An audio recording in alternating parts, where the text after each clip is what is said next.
The Israeli Prime Minister Benjamin Netanyahu has approached the Knesset. Let's listen to his remarks. The President of the United States, President Donald J. Trump.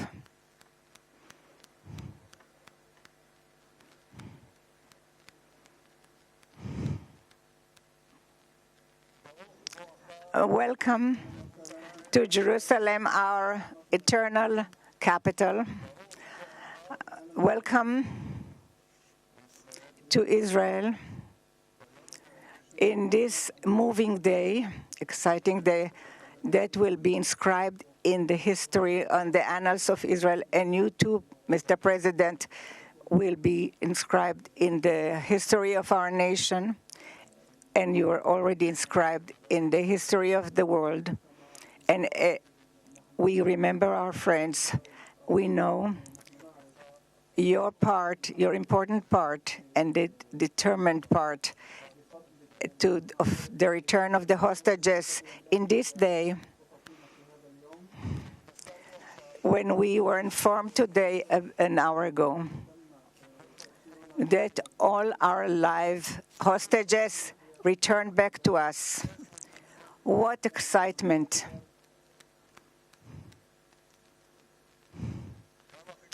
How long we've waited for this moment, and we have committed to return everyone. And I want to thank you personally and on behalf of the whole nation. Thank you, Mr. President, President Trump. Thank you, Mr. President.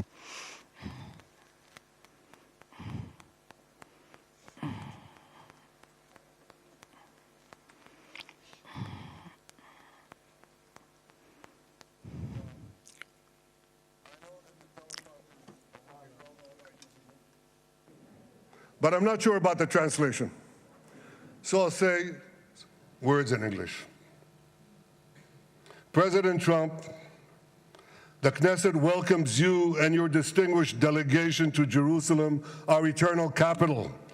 This is your first visit to Israel since you recognize Jerusalem as our capital and moved the embassy here. Thank you, President Trump, for that.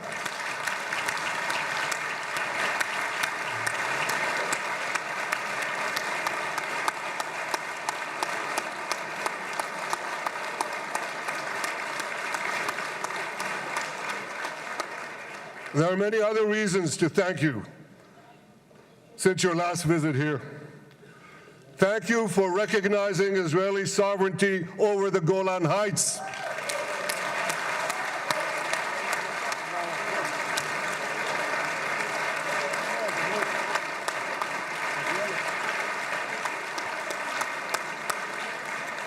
Thank you for standing up to the lies against Israel in the United Nations.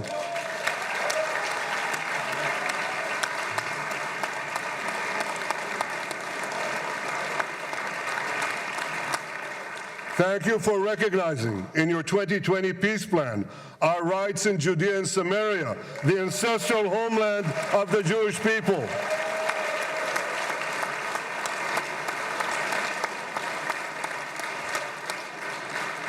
Thank you for brokering the historic Abraham Accords. Abraham, Eskamei Avraham.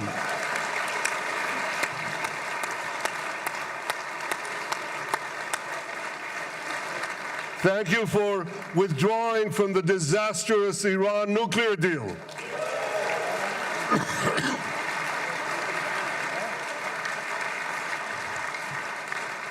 Thank you for supporting Operation Rising Lion and for your bold decision to launch Operation Midnight Hammer. Boy, is that, you got to hear this.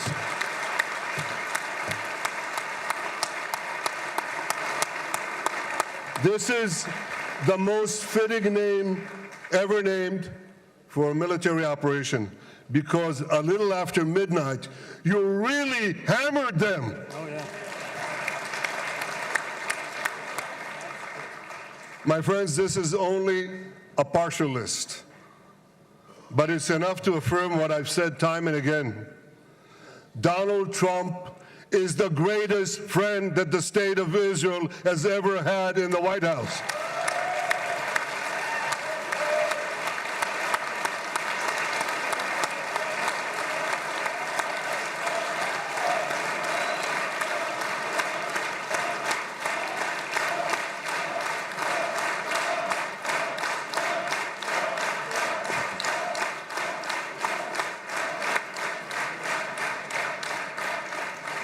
No American president has ever done more for Israel. And as I said in Washington, it ain't even close. It's really not a match. Mr. President, today we welcome you here to thank you for your pivotal leadership in putting forward a proposal that got the backing of almost the entire world. A proposal that brings all our hostages home.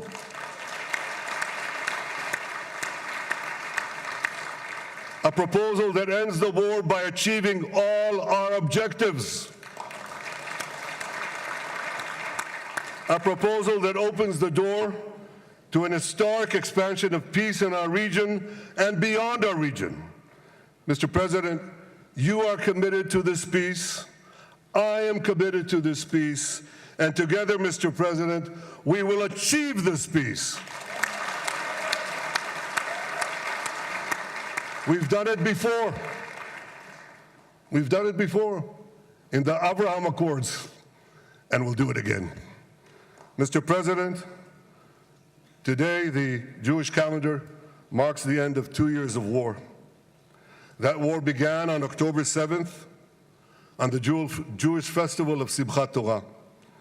You always tell me, and you tell the world, remember October 7th. Mr. President, we remember. We remember the thousands of Hamas terrorists who stormed into our towns and kibbutzim. We remember the 1,200 people Hamas savagely slaughtered in cold blood, including dozens and dozens of Americans. We remember entire families burnt alive as they embraced each other. We remember the beautiful young Israelis brutally gunned down at the Nova Music Festival. We remember the hundreds of our citizens who were dragged into the dungeons of Gaza, including 12 Americans, men and women, young and old, babies and elderly Holocaust survivors. My friends, Mr. President, Donald, these monsters take babies as hostages. In response to this barbaric attack on October 7th, Israel did what it had to do. With indomitable courage, we set out to defend our people, to defeat our enemies, and to release our hostages. Our heroic soldiers fought like lions. They fought on the front lines of civilization and barbarism. Israel achieved amazing victories over Hamas and the entire Iran terror axis. Sinwar, Def, Hania, Nasrallah, Assad, they're all gone.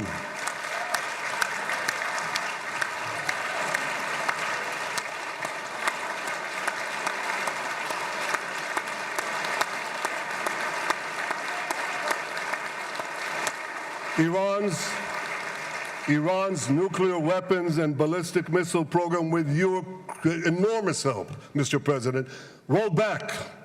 Half the Houthi leadership wiped out. But the price of this victory, the price of these victories, has been heavy. Nearly 2,000 of Israel's finest were lost, nearly half in battle. They left behind parents, spouses, siblings, and children. Their love and laughter, their promise and potential were lost forever. To the families of our fallen fighters, many of them are here, I say, I know the depth of your pain. I know the inconsolable grief that will accompany you for the rest of your lives. The state of Israel bows its head in eternal gratitude to our fallen heroes. Because of these heroes, our nation will survive. Because of these heroes, our nations will thrive. And because of these heroes, our nation will have peace. Mr. President, Thousands of our brave soldiers were also wounded, suffering terrible blows to body and soul. Brave soldiers like Ari Spitz. Ari is an American. Ari is an American Israeli who was injured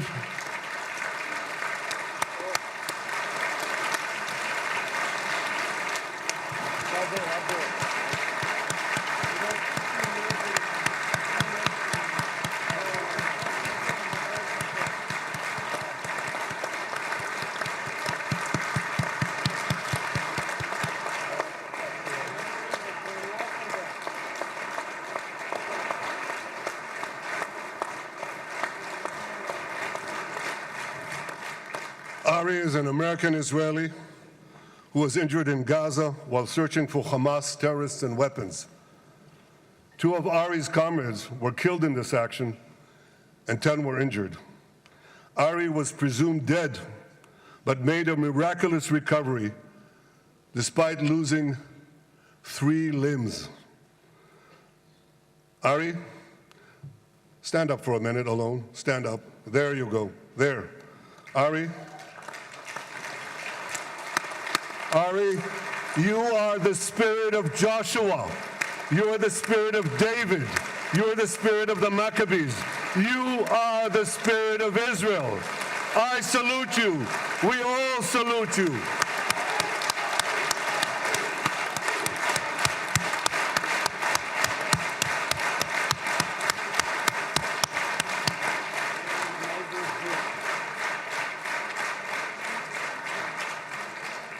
Sabine Tassa of Kibbutz Netiv HaAsara is watching us today from the Israeli consulate in Los Angeles. Sabine lost her husband and her oldest son on October 7th. She is the mother of 3 other boys. 2 of them, Koren and Shai, witnessed their father jump on a Hamas grenade to save his 2 sons. We all saw the film of those 2 boys crying out in pain, "Father is dead. Why? Why did God save me?"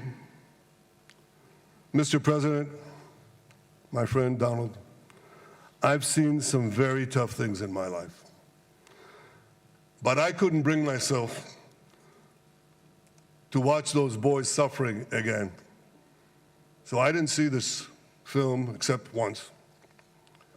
Yet Sabine, their mother, has had the strength and fortitude to show this film across the world. And my wife Sarah and I asked her, "Sabine, how do you do it? Why do you do it?" And she answered, "I do it to show the entire world the monsters Israel is fighting and the justice of our cause." This is what she's doing once again in Los Angeles. Sabine, you can hear me now, so I want to tell you on behalf of all of us, you embody the spirit of our biblical heroines, Deborah, Ruth, and Esther. You too are the spirit of Israel, and we all salute you.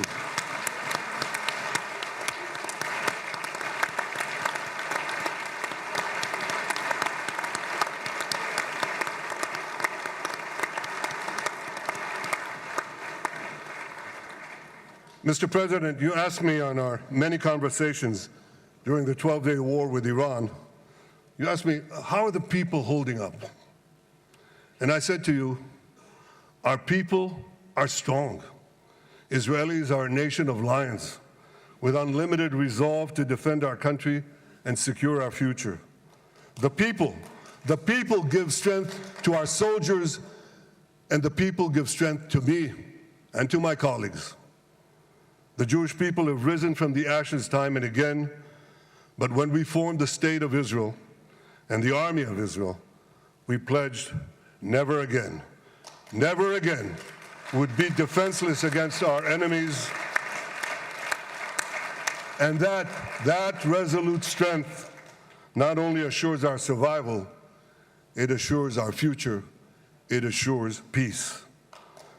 We have paid a high price for this war, but our enemies now understand just how powerful and just how determined Israel is. They understand that attacking Israel on October 7th was a catastrophic mistake. They understand that Israel is strong and that Israel is here to stay. And this, Mr. President, is the indispensable foundation of peace. Peace through strength. Ladies and gentlemen, this is a momentous day, a day of great joy as the remaining hostages come home. My wife Sarah and I have met with the hostage families many times. There were no words to describe their agony, only tears of bottomless sorrow and unimaginable pain. At the beginning of the war, I promised to bring all the hostages home. Today, with the indispensable help, the determined and focused help, the unremitting help of President Trump and his team, and with the incredible sacrifice and courage of the soldiers of Israel, we are fulfilling the promise.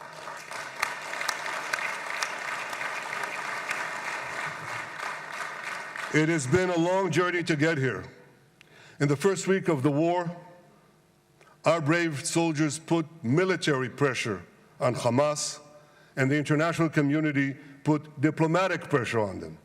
This enabled us to secure the release of over 100 hostages. In heroic rescue attempts behind enemy lines, Israel's special forces rescued 8 live hostages and brought back the remains of dozens more.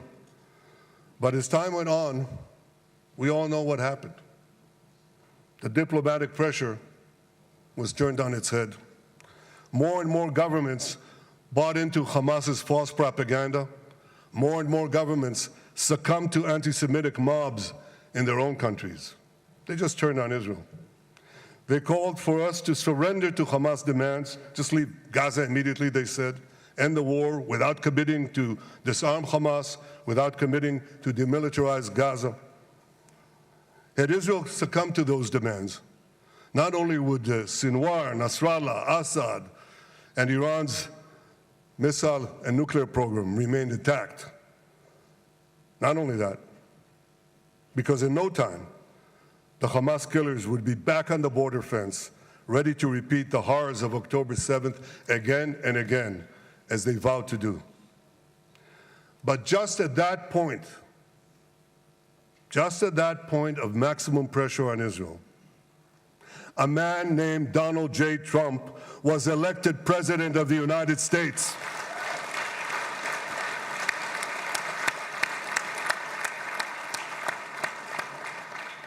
And ladies and gentlemen, overnight, everything changed. Everything. We felt it right here.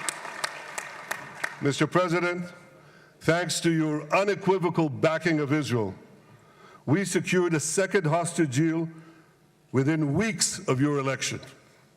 And in the months that followed, we worked closely together to forge a path to bring the remaining hostages home and end the war. End the war in a way that ensures the disarming of Hamas, the demilitarization of Gaza, and that Gaza would never again pose a threat to Israel. 2 months ago, you fully backed my decision to send the IDF into the last Hamas stronghold in Gaza City. You shared my view that this military pressure would help free the hostages. And despite all the criticism, all the naysayers, we were right. Hamas caved in. And 2 weeks ago, you succeeded in doing something miraculous. You succeeded in doing something that no one believed was possible. You brought most of the Arab world, you brought most of the world behind your proposal to free the hostages and end the war. I want to thank Steve Witkoff Jared Kushner, and Ron Dermer for their great contribution to this effort.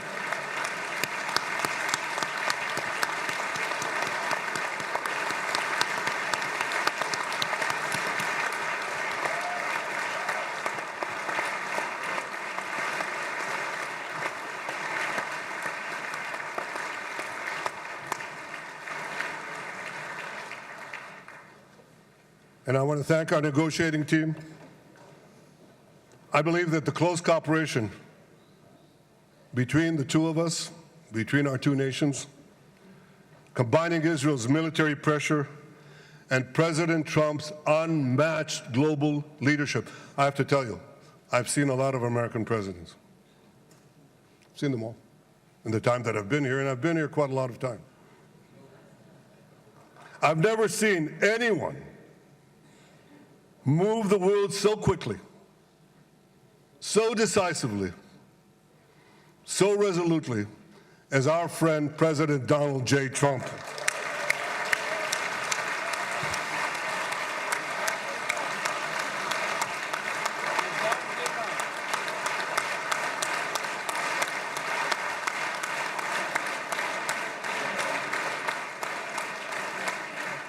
With our military pressure and President Trump's global leadership, we achieved this historic moment. It's a moment of indescribable joy as our nation embraces our sons who are coming home. Mr. President, this week, Jews around the world are going to read the book of Ecclesiastes, Kohelet, in the Bible. The Bible has many miraculous moments. One of them was your decision to bomb Fordo.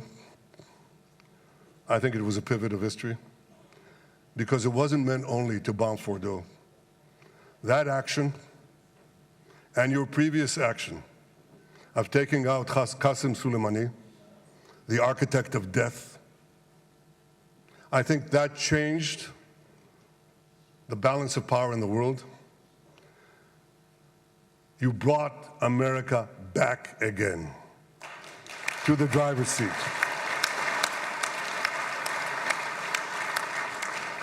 Now, I said that we're going to read this week the book of Ecclesiastes.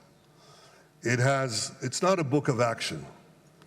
It's a book of meditations, of thought, a perspective on life and on death. And in this book, we read the immortal words of King Solomon. To everything there is a season, and a time for every matter under heaven. Et milchama ve'et shalom. A time for peace and a time for war. The last 2 years have been a time of war. The coming years will hopefully be a time for peace.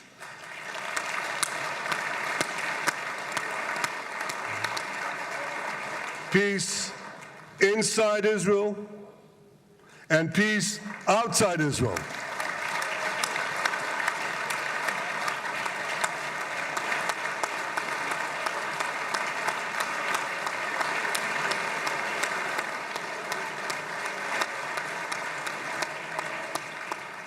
I look forward to continuing marching with you on the path we paved together with the Abraham Accords. Under your leadership, we can forge new peace treaties with Arab countries in the region and Muslim countries beyond the region. Abraham's children will work together to build a better future, a future that will unite civilization against barbarism, light against darkness, and hope against despair. And my friends, I believe that with President Trump's leadership, this will happen a lot faster than people think.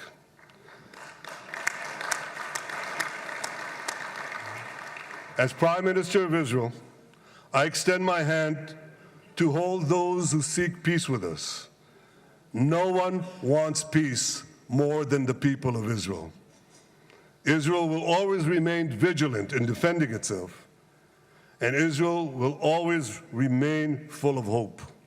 Hope is our national anthem. Hope is our creed. Hope is our strength. It is time, my friends, to realize that hope and expand the circle of peace. Mr. President, thank you for all you have done for us. I have submitted your nomination to be the first non-Israeli recipient of the Israel Prize, Israel's highest award. As to that other prize, just a question of time, you'll get it. But I want you to get the Israel Prize, our highest award, to our greatest friend.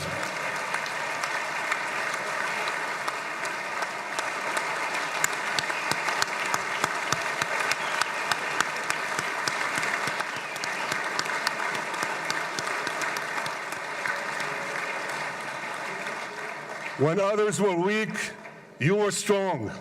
When others were fearful, you were bold. When others abandoned us, you stood by our side.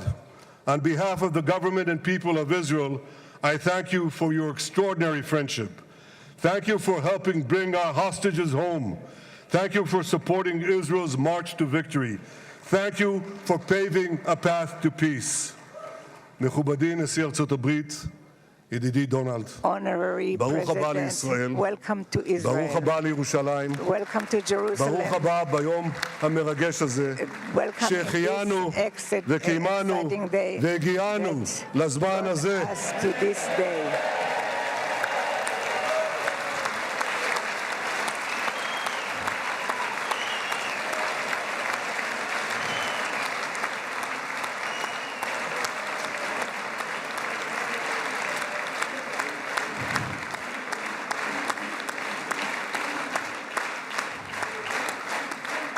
May God bless you and your family, Mr. President.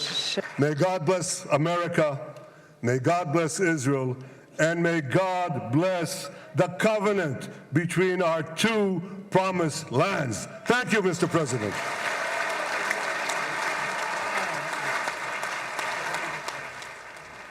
Israeli Prime Minister Benjamin Netanyahu there heaping incredible praise on U.S. President Donald Trump inside the Knesset, the Israeli parliament, ahead of Mr. Trump addressing the body. The Israeli Prime Minister said that Mr. Trump is the greatest friend the state of Israel has ever had in the White House. And as he heaped effusive praise on Mr. Trump, he also noted that he will nominate him as the first non-Israeli citizen for the Israel Prize. This is the highest cultural honor in the country, as well as, in Netanyahu's words, that other award, the Nobel Peace Prize. Mr. Trump approaching the microphone now. Let's listen. Where?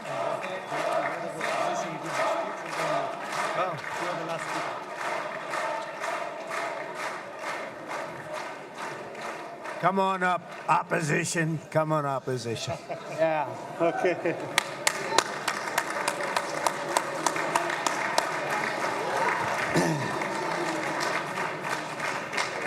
אני מתכבד להזמין כעת את ראש האופוזיציה, חבר הכנסת יאיר לפיד.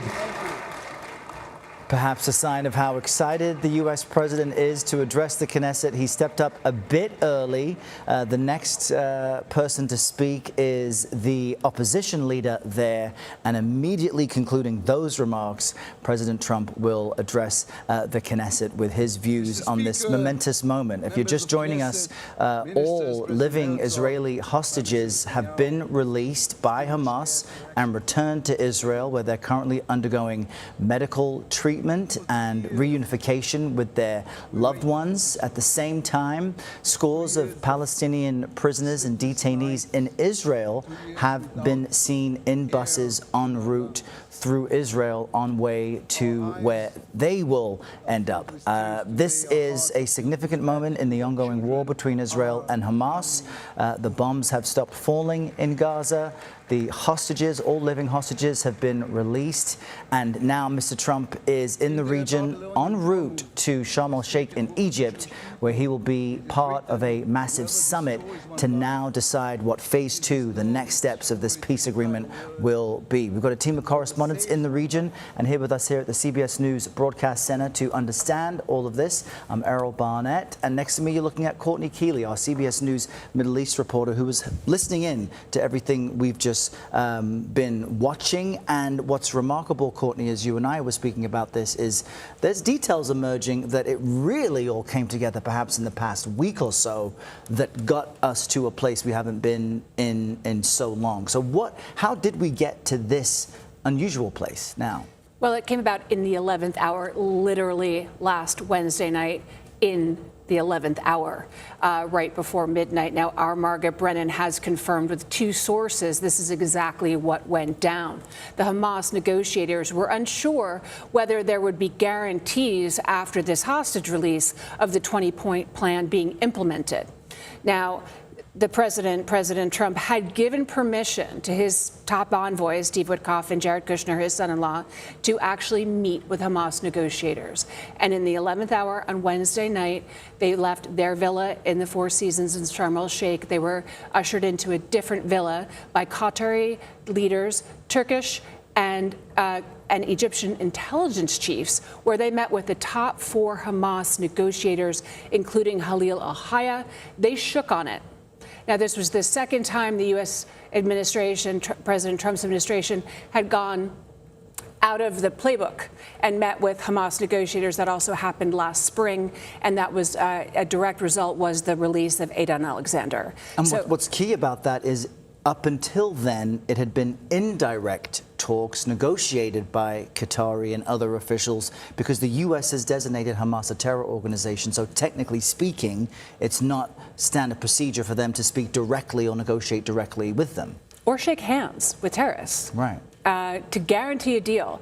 Now, Hamas will disarm, demilitarize, and stand down. That's also part of the deal. So the question is, why did Hamas do this now? And there's no real answer except that it was the Turks and it was the Egyptians and it was the Qataris that welcomed the U.S. envoys into that room, and they have been key behind this, and that's also been part of President Trump's nearly 9 months in office. He made those extraordinary trips through Saudi Arabia and Qatar and the UAE. He's made and met several times with Netanyahu, but he meets with so many different players, and he also even commended the Qatari emir and the Turkish president for their hand in this, and they really clearly did usher their hands through it by getting that that handshake. Now, we have not seen that. That does not seem to exist in anything but the people in the room that witnessed that and the sources that have told our Margaret Brennan that. But remarkable that the specifics of what's been happening behind the scenes that got us to this point. We heard the Israeli Prime Minister during his speech just a few moments ago also credit President Trump for the U.S.-led operation on Iranian nuclear facilities. Just so our viewers are aware, in the past year, there have been a number of both either Israeli or U.S. strikes that have struck at not just Iran, but its proxy networks in the region. So as we decide or try to think about why did Hamas decide to do this now, we've been watching Iran-linked groups be decimated at the top to some degree. Perhaps that played into this calculation as well. Gone are Nasrallah of Hezbollah. Gone is Ismail Haniyeh, who was killed in Tehran, the leader of Hamas. Gone is Yahya Sinwar and his brother Mohammed. Gone are half of the Houthi terrorist leaders. Gone is the facility at Fordo, the nuclear power plant. You and I have been covering this breathlessly for so many different just extraordinary events that it almost left us breathless. And at this point, I can say that the momentousness of the the last Israeli hostages leaving Gaza, the end to this collective nightmare for all involved, and then this greater region of peace and stability, or this new era that will likely unfold as soon as President Trump lands in Sharm el-Sheikh to this extraordinary meeting of world leaders. It's not your old typical Arab summit. It's an incredible consortium of international leaders waiting to greet him there as he's being greeted in Jerusalem now. It is 7 a.m. here on the East Coast. I'm Errol Barnett at the CBS Broadcast Center in New York City. You're looking at live footage coming to us from the Israeli parliament, the Knesset, where President Trump is set to address the body momentarily as he heads toward Sharm el-Sheikh, Egypt, and a summit to cement the historic peace agreement which has just been reached between the U.S., Israel, and Hamas after what has been more than 2 years of war that has claimed the lives of tens of thousands of people, including civilians in Gaza, as well as many Israelis who were held captive when Hamas committed an attack on Israel on October 7th of 2023. We are digesting the moment, the day where Israeli hostages, all remaining living Israeli hostages, have now been released by Hamas and are back in Israel, and as thousands of Palestinian prisoners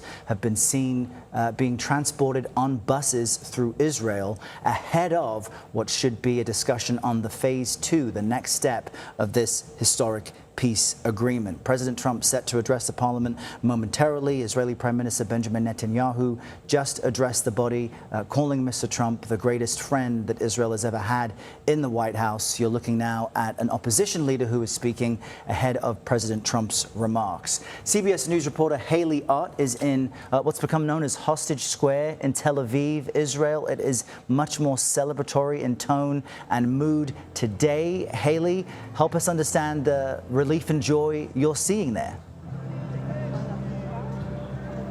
Yeah, and I just want to say it's quite interesting. We've been here all morning, and all morning while the hostages were being brought out of Gaza, the news was playing on the screens behind us. All different Israeli news channels were playing on the screens behind us. And as soon as Israeli Prime Minister Benjamin Netanyahu went up to speak, those channels clicked away. The people who are gathered here did not see that speech. And in part, that may reflect how people have been responding to Netanyahu over the last few days. You'll recall that when U.S. Special Envoy Witkoff was here and he thanked Netanyahu, he was booed. He was booed so much so that he had to ask the crowd to stop so that he could finish his speech. The crowd applauded when Air Force One landed. There have been multiple people with American flags today. There have been chants of thank you, President Trump. So in addition to this obviously being an enormous day in terms of welcoming the hostages home, a feeling of relief and joy after 2 years of really extreme trauma, there's also a real gratitude here. We heard it in the Knesset with all that applause every time that the president was mentioned. Here in Hostage Square, there's that same feeling of gratitude to the United States for getting this deal over the line. And Haley, do we know what will happen next where you are? This is such an important phase 2 that we're approaching, and so many of those hostages who have been detained for 2 years, obviously, as you alluded to, the trauma, have been through such psychological pain and challenges. I would imagine they'd want to stay private and be with their friends and family in the short term. Do you know what might happen next in Hostage Square, or is it still just the gathering place for people who are feeling and living this in real time? At this moment, it's exactly that. I've asked people, what comes next now? What are you thinking? What are you feeling? And I've been told that this is something that people couldn't even dare to hope for. And now that it's arrived, they need to process. People have come here all day to process this together, but it'll take time. And then as for what comes next, the question is a big one. Is it more war or is it not? And those are huge questions that we're going to see bear out perhaps over the coming days and weeks. But for now, people are watching these hostages that they have spent months and months fighting for, protesting to get released, finally come home. And they're really embracing one another and supporting one another as a community during this event. Yeah, and as you say, this is a day many of them thought would never come and not happen. Haley Ott live for us in Tel Aviv. Let's jump now to CBS News foreign correspondent Ramy Inocencio in London, watching all of this. Ramy, we're standing by to hear from President Trump, and we're getting some details about how this agreement really came together in the 11th hour last week. Help us understand the choreography from today that we've been witnessing in these 2 rounds of Israeli hostages being released by Hamas and thousands of Palestinian prisoners and detainees also being released.